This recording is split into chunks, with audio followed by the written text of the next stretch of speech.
உண்டியல் மூலமா ஊருக்கு பணம் அமிச்சா பயங்கரமான ப்ராஃபிட் கிடைக்கும்னு நினைச்சு ஊர்ல நான் சேர்த்து வச்ச எல்லா பணமும் நாசமா போயிருச்சு அப்படின்னு நம்ம ஃபாலோவர் நம்ம கிட்ட சொல்லி ரொம்ப வருத்தப்பட்டாரு. இது உண்மையில நடந்த சம்பவத்தை தான் இன்னைக்கு நான் உங்ககிட்ட ஷேர் பண்ணிக்க போறேன். நம்ம ஃபாலோவர் உண்டியல் மூலயமா பணத்தை அனுப்புற பழக்கம் அவருக்கு.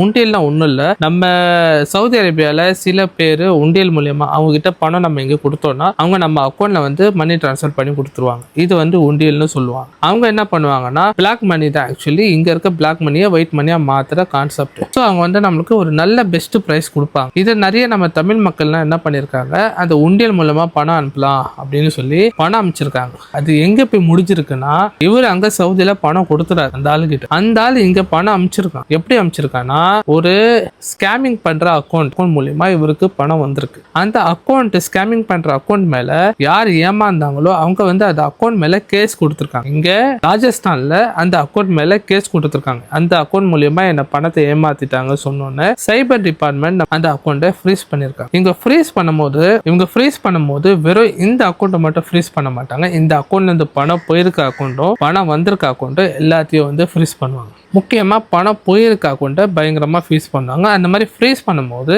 அங்கேருந்து தான் இவருக்கு பணம் வந்துருக்கு. ஸோ இவரோட அக்கௌண்ட்டையும் ஃப்ரீஸ் பண்ணிட்டாங்க. இவரோட அக்கௌண்ட்ல ஒரு 4.5 லட்ச ரூபாய் முன்னாடி இருந்து வச்சிருக்காரு. அது இல்லாம இந்த பணம் வேற ஒரு 80,000 ரூபாய் வந்திருக்கு. ஸோ எல்லாமே அமௌண்ட் சேர்ந்து ஃப்ரீஸ் ஆயிருச்சு. எல்லா அமௌண்ட்டும் சேர்ந்து ஃப்ரீஸ் ஆயிருச்சு. சரி, இந்த ஃப்ரீஸை வந்து எப்படி எடுக்கலாம்னு சொல்லி அவரும் வெயிட் பண்ணி ஊர்ல இருந்து திருப்பி இங்க வந்திருக்காரு வெக்கேஷன்ல. வந்து அந்த பணத்தை எடுக்க ட்ரை பண்ணும்போது பேங்க்காரங்க சொல்லிட்டாங்க, இந்த அக்கௌண்ட் மேல கேஸ் இருக்கு, நீ ராஜஸ்தானுக்கு போய் அங்க போய் போலீஸ் கிட்ட போய் அங்க கேஸ் போட்டு கோர்ட்ல சண்டை போட்டு அதுக்கப்புறம் தான் அக்கௌண்ட் வந்து ஓப்பன் ஆகும். அது வரைக்கும் அக்கௌண்ட் முடிஞ்சிருச்சு அப்படின்னு சொல்லியிருக்காங்க. அவங்களால பேங்க் மூலியமாவும் எந்த ஹெல்ப்பும் பண்ண முடியாது, கோர்ட்டோட ஆர்டர் இல்லாம. ஸோ அவர்கிட்ட கிட்டத்தட்ட 5 லட்சம் ரூபாய்க்கு மேல உண்டியல்ல போட்டு 10 ரியால் 20 ரியால் சேவ் பண்ண நினைச்ச அவரு இங்க 5 லட்சம் ரூபாய் பறி கொடுத்துறாரு. இதுக்கு யார் பொறுப்பெடுத்துப்பா? லாஸ் இவருக்கு தான். ஸோ உண்டியல்ல வந்து பணம் போடாதீங்க, எப்பவுமே இல்லீகல் மெத்தட்ல பணம் அனுப்பாதீங்க, டைரக்டா பணம் அனுப்புங்க. இந்த வீடியோ உங்களுக்கு பிடிச்சிருந்தா மறக்காம லைக் பண்ணுங்க. உங்க கருத்து என்ன இருக்குன்னு கமெண்ட் செக்ஷன்ல சொல்லுங்க. இந்த வீடியோ யாருக்கு ஷேர் பண்ணுமோ அவங்களுக்கு மறக்காம ஷேர் பண்ணி விட்டுருங்க. கடைசியா சவுதி வாசியை ஃபாலோ பண்ணி வச்சுக்கோங்க. உங்களை அடுத்த நல்ல வீடியோல சந்திக்கிறேன். அது வரைக்கும்